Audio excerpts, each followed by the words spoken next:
In today's episode, we're digging into the Good Food Zone policy now being implemented in Los Angeles, California. The goal is to expand access to healthy food in neighborhoods considered food deserts and to create economic opportunity and jobs for residents living on low incomes. Welcome to the Leading Voices in Food podcast. I'm Kelly Brownell, Director of the World Food Policy Center at Duke University.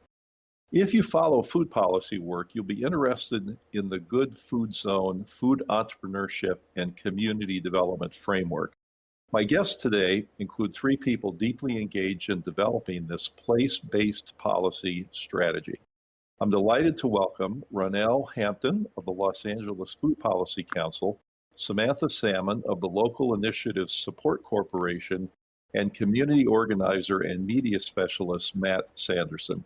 Thank you all so much for joining us. Thank you for having us. Yes, thank you. Glad to be here. Matt, let's start with you. Could you explain the Good Food Zone policy to the listeners? Sure, Kelly. So overall, we want to increase access and demand for healthy food in food desert communities, which is increasing options for healthy food, especially in areas like South Los Angeles, as well as build demand for healthy food through culturally relevant practices. This also promotes economic development through food entrepreneurship, which is helping healthy food business owners develop strong business acumen and scale micro and small healthy food business operations. The Los Angeles City Council approved this policy earlier this year, and we're working to get it implemented.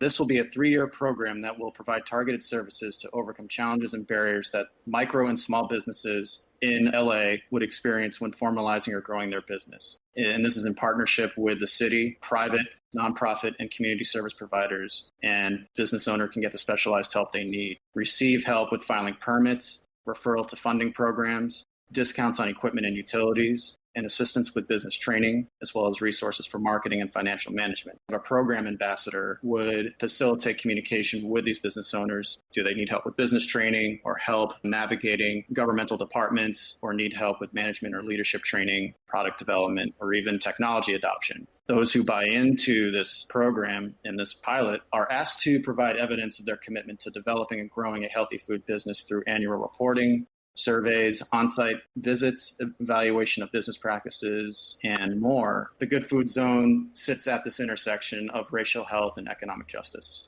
Thanks. That's a very impressive suite of activities. And I'd like to ask Samantha a question that came to mind as you were talking about that, Matt. So is this program for businesses that are owned and staffed by people in the affected communities only, or could outside people who wish to run businesses in the community receive these services? Yeah, that's a brilliant question. I love it so much because the community that gathered to put this policy together really were interested in the economic development piece within their community. So the policy brief, as it outlines right now, the business has to be in operation for at least 3 years in order to qualify for this pilot. So the business is already a part of that community. And within the pilot, the goal is to hire people from within that community. So it doesn't necessarily block someone from outside of that community from opening a business, but they would have had to been in operation for 3 years. Okay. Yeah, that makes sense, because then the wealth that might occur from this would remain in the community and not just be outside. So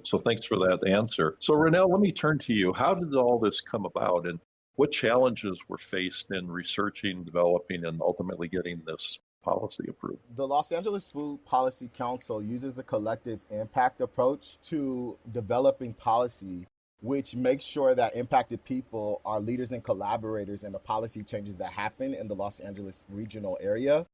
So through our working group spaces, we're able to facilitate that collective impact. And the work around the Good Food Zone was developed by our Good Food Economy Working Group.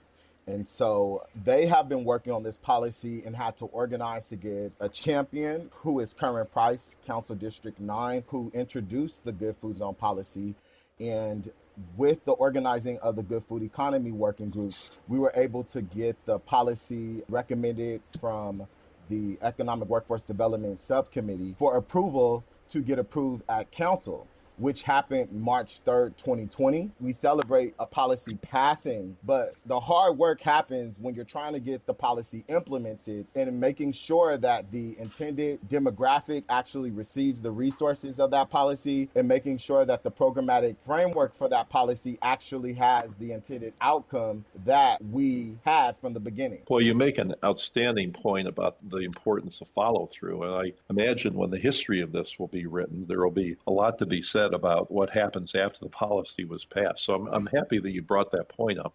Samantha, I'd like to hear your thought on some other key issues. So the Good Food Zone policy is a place-based strategy and recognizes that historic divestment in specific neighborhoods now requires targeted investment in those same neighborhoods. Can you explain a little bit more about this and who's intended to benefit from the policy? Thank you. So this policy benefits healthy food entrepreneurs throughout the entire food chain and the community members who are looking for jobs and healthy foods in their neighborhood. Folks like Celia and Joe Ward, who started South LA Cafe because after decades of living in a food desert, they wanted fresh, affordable, and healthy food options for themselves and their neighbors. So instead of waiting for it to arrive, they decided to take a leap of faith and provide it themselves. Then you have women like Olympia, who started Supermarket, which is a low-cost organic pop-up grocer servicing low-income communities in LA. It operates weekly, providing 100% organic produce to make great health and healing available to the communities that need it most.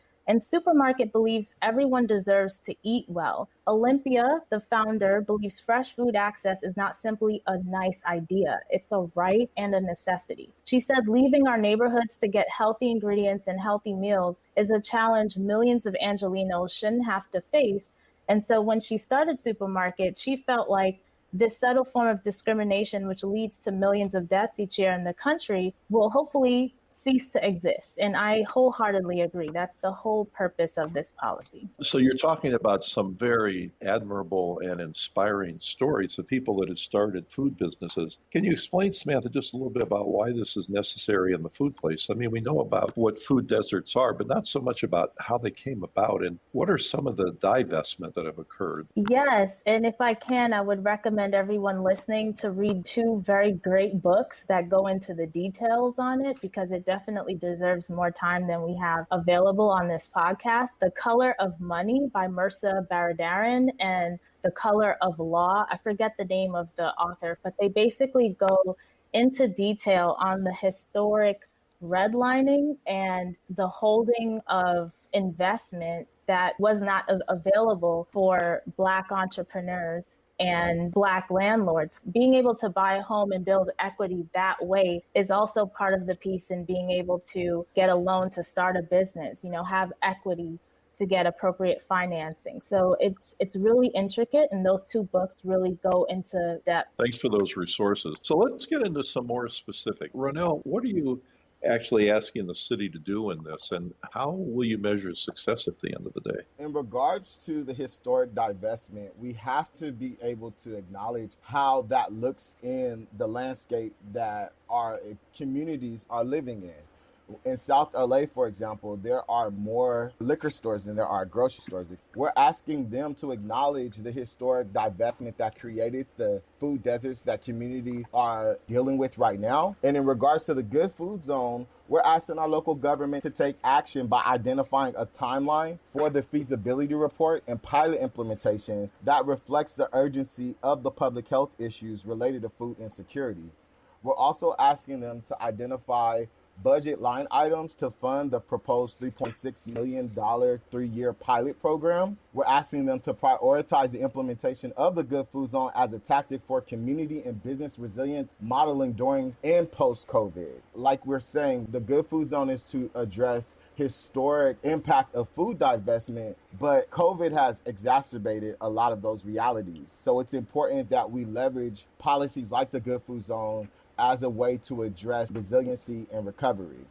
And we're also hoping that they consider expanding the pilot to help more healthy food businesses during the pandemic. Thank you, Ronnell. It's really inspiring to hear about these efforts and the passion behind them. Let me ask one final question of you, Matt. What does it take to spread awareness of this community investment? Sure, Kelly. Thank you so much. I really have to pause first and give a ton of credit to Samantha Ronnell and our team on the working group for hitting the ground running earlier this year to identify potential businesses affected by the lack of investment in these communities, in these target pilot zones, which are council districts in Los Angeles that we would like to get the pilot program off and running. And we began cold calling and cold emailing business owners who we identified in these zones. And South LA Cafe is one of the more prominent ones, and really had to just start off with surveys with these business owners and hear their story. And what became markedly clear from the start of our effort, which did begin after the pandemic started, but as the months went on from May to June, and June to July, and making these calls and getting the interviews, became abundantly clear that yes, these business owners already were having a tough time navigating, say, government systems, city systems for just say permitting. Then the interviews were turning to, I haven't heard back on my PPP loan. Or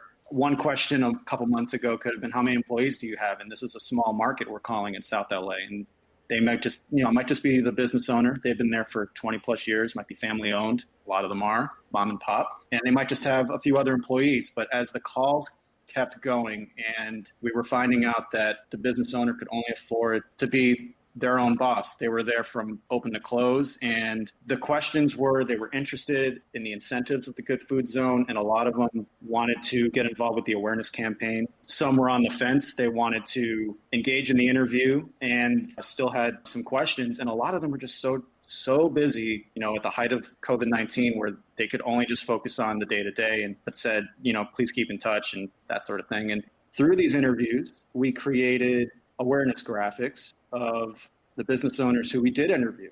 And when you scroll our Instagram page, you will see them using the hashtag. And, we wrote a little paragraph and told their story based on their interviews. And leading from the social media campaign into the fall, we pivoted to media outreach and media campaign, as well as ask City Council and the Economic Development workforce to reconvene to finally implement this pilot program. And we've been doing, social media activism, getting more of these social media posts out there. And I've created our media lists and targeted media outreach, and the efforts are ongoing. We're reaching out to the LA area media, but also nationally, and the trade media. Thank you. It shows how important the communications are. I'm really grateful that the three of you could join us today. This is a really impressive effort, and I can only imagine the work and passion that were needed in order to make a go of this. But what an impressive group of services and support you offer people. It's really nice, and it would be so good if this could get replicated elsewhere around the country. So again, thank you each for joining us. I'm really happy you could be with us. Thank you so much for having us. Thanks for having us. Yes, thank you, Kelly. Great. So our guests today have been Ronnell Hampton of the Los Angeles Food Policy Council, Samantha Salmon of the Local Initiative Support Corporation, and community organizer and media specialist Matt Sanderson. To find more information about the Good Food Zone policy, go to www.goodfoodla.org, as Matt said. And thank you for listening. If you'd like to subscribe to the Leading Voices in Food podcast series, you can find it on Apple Podcasts, Google Play, or your favorite podcast app. Podcasts and transcripts are also available on the website of the Duke World Food Policy Center. This is Kelly Brownell.